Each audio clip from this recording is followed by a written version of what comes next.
The 100 league అనే ఒక టోర్ని England వాళ్ళు నిర్వహిస్తున్నారు. ఈ నెల 10, 11, 11, 12 సమయంలో వేలం వేయడం జరిగింది. అక్కడ ఎస్ఆర్ఎస్కి చెందినటువంటి అనుబంధ సంస్థ ముఖ్య అధినేత అయినటువంటి కావ్య మారన్ పాకిస్తాన్కి చెందినటువంటి అహ్మద్ అబ్రార్ను కొనుగోలు చేసింది.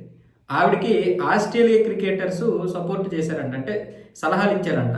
అహ్మద్ అబ్రార్ను కొనుగోలు చేయు, మీ టీం మంచిగా ఉంటుందని. దాంతో వాడినేమో కొనుగోలు చేసింది 1,90,000 పౌండ్లకి, 2,34,00,000 రూపాయలకి. ఇక అప్పటి నుంచి కూడా ఎస్ఆర్ఎస్ని ఏకి పారేస్తున్నారు మన క్రికెట్ టీం అభిమానులందరూ కూడా. కావ్య మారన్ని గో బ్యాక్ అంటున్నారు, బాయ్కట్ ఎస్ఆర్హెచ్ అంటున్నారు. మొదలే 28వ తారీఖు నుంచి ఐపీఎల్ లీగ్ ఉంది.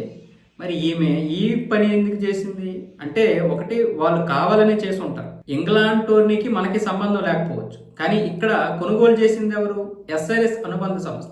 అంటే ఎస్ఆర్హెచ్ కొనుగోలు చేసింది, కాకపోతే అలా పేరు పెడతా ఉంటారు, ఏదో ఒక పేరు. ఇప్పుడు కావ్య మారని ఏ విధంగా కూడా సమాధానం చెప్పలేకపోతుంది. ఇంత చేస్తే ఇప్పుడు అహ్మద్ అబ్రార్ ఏం చేశాడు? నేను అసలు ఆడడం లేదు, నాకు వేరే టోర్నీ ఉంది, కాబట్టి నేను ఇప్పుడు ది 100 లీగ్లో నేను ఆడట్లేదని తప్పుకున్నాడు. అంటే ఇప్పుడు ఇక్కడ జరుగుతున్నటువంటి పరిణామాలన్నీ కూడా వాడిని కూడా భయపెట్టేశాయో మరి లేకపోతే ఏం జరిగిందో తెలియదు. కానీ అక్కడ ఎవరినైతే కావాలని ఎంచుకొని కొనుక్కున్నారో వాడు వెళ్ళిపోయాడు, అహ్మద్ అబ్రార్ వెళ్ళిపోయాడు. ఇక్కడ అభిమానులు ఏమొచ్చేసి ఎస్ఆర్హెచ్ని బాయ్కట్ చేయండి అంటున్నారు. దీనివల్ల అభిమానులు కనుక వ్యూవర్షిప్ తగ్గింది అనుకోండి, అది చాలా పెద్ద ప్రభావం చూపిస్తుంది, ఎఫెక్ట్ చూపిస్తుంది. అందుకే ఇప్పుడు ఎస్ఆర్హెచ్ దీన్ని ఏ విధంగా భర్తీ చేసుకోవాలా అని తలగొట్టుకుంటుంది. అయినా సరే ఇప్పుడున్నటువంటి పరిస్థితుల్లో కావ్య మారన్ అలా చేయకూడదు, అది కరెక్ట్ కాదు. ఇప్పుడే మన దగ్గర వాళ్ళు ఆడమని చెప్పారు T20లో, అది పెద్ద ఇష్యూ అయింది. పైగా బంగ్లాదేశ్ను కూడా ఆడొద్దని చెప్పారు వాళ్ళు. ఎంత పెద్ద లొల్లి చేశారు.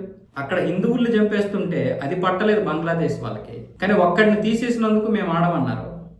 వాళ్ళు ఆడమన్నారో లేకపోతే పాకిస్తాన్ వాడు ఆడవద్దని చెప్పాడో తెలియదు. పాకిస్తాన్ వాడు ఏమొచ్చేసి మేము కూడా అసలు ఇండియాతోటే ఆడమన్నాడు. ఇప్పుడు హైబ్రిడ్ పద్ధతిలో శ్రీలంకలో పెట్టాం సరే, కానీ భారతదేశంతోనే మేము ఆడమని చెప్పాడు కదా, బాయ్కట్ చేశాడు కదా.